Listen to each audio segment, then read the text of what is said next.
Hi, I'm Dennis, and welcome back to Petrol Station, your one-stop shop for a one-man show and a big fat I told you so. So this week's video is going to be a little bit different. As you can see, I'm by myself. Wes and I weren't able to link up because of scheduling conflicts, but this video needed to be done because we've got some huge news out of Detroit. Now, if you haven't seen it yet, Dodge has announced that they are going to be discontinuing the Dodge Charger RT EV out of their lineup. So this isn't the only Charger that they have in the package. The RT is actually the 496 horsepower base model with the longer range of 308 miles. The Scat Pack with the 670 horsepower option, but 241 miles of range, that will be continuing onward. So the entry-level version of the Charger is going to be discontinued.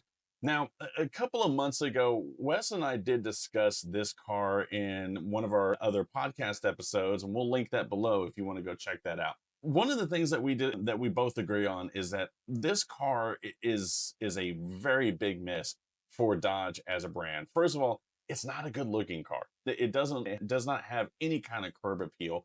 It's styled very, very weird. They tried to recapture that old 68 Charger design and mantra in this vehicle, but ultimately they just missed, and it did not do that design and that era of branding any kind of justice. Also, Dodge made a huge mistake, in my opinion, by coming out with an electric vehicle. Now, I get it. There was a lot of pressure to come out with EVs and lower gas consumption and try to hit all of these regulations that the government in the United States and over in Europe and other places have been putting in place. But ultimately, that's not the Dodge customer base, really. I mean, if you think about it, Dodge customers want big cars with big V8s and superchargers and loud exhaust, and that is their brand. That is what they have been known for over a decade now, and even going on into like the 60s and 70s. So for Dodge to come out with an EV, it takes away from their brand tenet, and ultimately seems like it's been a huge disappointment to their customers. Now, on top of that, not only did they come out with this EV that was marketed to gearheads and their muscle heads, like most muscle car enthusiasts are not EV owners, but on top of that, it was very, very gimmicky. They tried to copy the old Charger aesthetic. They put speakers on the outside so you can activate a mode inside the car, and it would play engine noises like exhaust on the outside of the car. Like, seriously, guys, if you're just going to do an EV, do an EV and be done. The range on the EV is okay, but also the price has been outlandish. I've seen these things posted at $85,000 in some areas MSRP, and that is just ridiculous for what you're getting. And all of the reviews coming in say it's an okay car. It seems like it's an okay car. It seems like it would be a good drive, but it's not worth the money that Dodge is wanting to charge for these things. So again, going back to the video or the episode that Wes and I filmed a long time ago, we both agreed that Dodge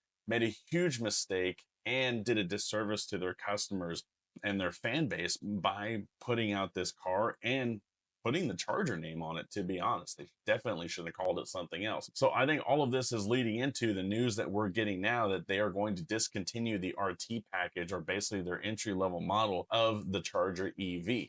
Now, some of the good news that we have seen over the last few weeks, and these are all rumors, we haven't gotten anything confirmed. The straight inline 6 twin turbo engine, that allegedly is going to come to the Charger platform, so would like to see that. But also the big rumors that we've been seeing is that the HEMI is going to make a comeback and be put back into place into the Chargers, as well as the Rams. I think Dodge has, because of low sales of this car, because of even low sales with the Ram brand, has finally started to wake up and see the writing on the wall that they needed to have a huge rethink and go back to doing things that appeal to their customers. And one of the big things is staying petrol powered and staying with big cubic inch V8. That is their customer base, and that's what they want. So I'd love to hear your thoughts on this. Is this the move that saves Dodge, or do they go the way of Pontiac? Make sure you leave a comment down below so we can read those and respond. And as always, Please hit that like and subscribe button, and also hit that alert button so whenever we post a new video every week, you get an alert right to your inbox. All right, for Petrol Station, I'm Dennis, and we'll see you next time.